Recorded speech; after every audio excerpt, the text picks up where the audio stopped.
So as we noticed, you guys love it when we talk about Joe Rogan. So I monitor for whenever Joe talks about politics. He's so good. And this one caught my eye. It's from the Brendan Schaub, the MMA show. And he talks a little bit about reaction to Bernie Sanders dropping out. And he has a great quote here where he says that Trump versus Biden is like Mike Tyson versus a 3-year-old. It's true. It's just a terrible fight. And he talks about how he weighed the cases that Bernie Sanders was making in terms of his electability, namely one that he could speak, but that Biden is actually undergoing, he has a real problem because as what Joe talks about is not only the fact that Biden, has, some decline in his performance publicly over the years, but that in this moment, in this coronavirus moment in particular, it's all about projecting leadership. It's all about projecting that aura of confidence, and that with Trump in particular, if he leads the country through what, if he comes in. Sure, I think we both agree the early days were not handled particularly well, but a massive gear shifted in the Trump administration's response. And if we get to a point where, say, in a couple of months before the election, where things are on the up and up, there's development of a vaccine, cases are, in the tens or in the dozens per day, that's a very good position for Trump to be in. And in that up or down moment, Trump and versus Biden, with Biden's inability in order to hit back coherently against his attacks, it's not going to be good for him. It was also a couple other interesting things that he said. The Mike Tyson versus the 3-year-old was pretty funny. But the other thing is he was asked if he would have Biden on the show. He was like, absolutely not. He said no. He's like, absolutely not. Because of the fallout from the Bernie endorsement, where he was talking, and this is really disgraceful. Yeah. He talks about and I think it's terrible that Joe Rogan doesn't want to talk as much about politics, because I enjoy it so much, is what he was saying is that Biden, whenever he came out, he didn't even say he would endorse Bernie. He's like, yeah, I'd vote for Bernie. He's like, I'd probably vote for Bernie.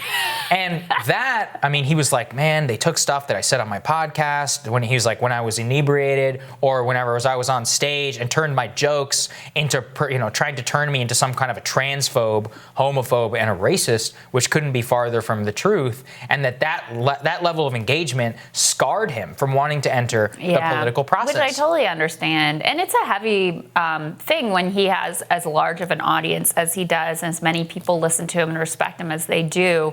And then, you make one offhand comment about, I'll probably vote for Bernie Sanders. Barry Weiss actually asked him the question. He's like, yeah, I'll probably vote for Bernie. And then that turns into this whole massive political firestorm. You can understand why you'd be reluctant to engage in that going forward. But I thought it was also interesting the way that he talked about Bernie Sanders, because it's a way, again, that I think most of the media doesn't understand. He's like, I thought Bernie really had a shot, because there's a lot of people who are in the middle who would have been drawn to his discussion just around like what he's going to do for the working class. And that's something that people here would never understand, that's actually a centrist position to focus on the working class is actually where a majority of Americans are. Something that doesn't make any sense in this town, but Joe has a natural feel for. Right. And again, this is what why we talk about Rogan so often, is because he's a great barometer of what reasonable people who engage in life, pop culture, MMA, and other things might think about politics. He's the #1 podcast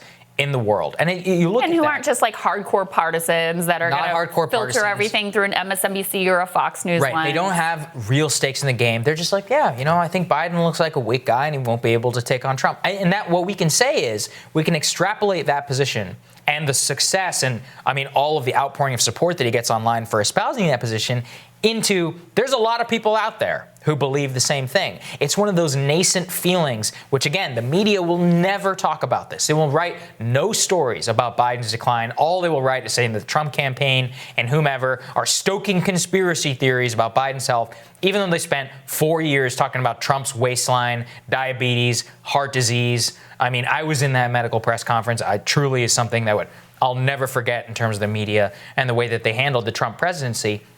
That is what what Joe is pointing to, is that these are issues for Biden. There is something that he basically can't escape. And the media does people a disservice by refusing to cover it, and worse, attacking people who do cover it. I mean, we saw that with the Democratic establishment when they came after Joe for saying that he would probably vote for Trump over Biden. He says repeatedly, I can't vote for Biden. He said, I don't believe that he has the faculties in order to do the job. I'm willing to bet now that the person with the #1 podcast in the world saying that is less about people are going to follow Joe. Joe is probably following a lot of his audience. Right. And that's a big problem. I like the way he said Democratic Party's turning us all into a bunch of morons with this Joe Biden guy. It's Joe Biden. It's so true. Yeah. It's like so obvious. And like, you're not allowed to say it. Yeah. They'll never say it. But guess who's going to hit on that every day? Guess what we've already seen from the Trump campaign in their ad where they talk about Joe Biden's record on China. But what do they do at the end? They play a clip of him kind of stumbling around, not really able to remember his thoughts. And then at the very end, he says, I swear I'm not going nuts. I mean, they're going to be on top of that whether the media wants to talk about it or not. Yeah. And for most normal people are just watching this all and going, who's going to be able to lead the country? It doesn't inspire much confidence. No, it certainly doesn't. So there you go. That's your Joe Rogan update. Your daily Joe Rogan. All right, we'll have more for you after this.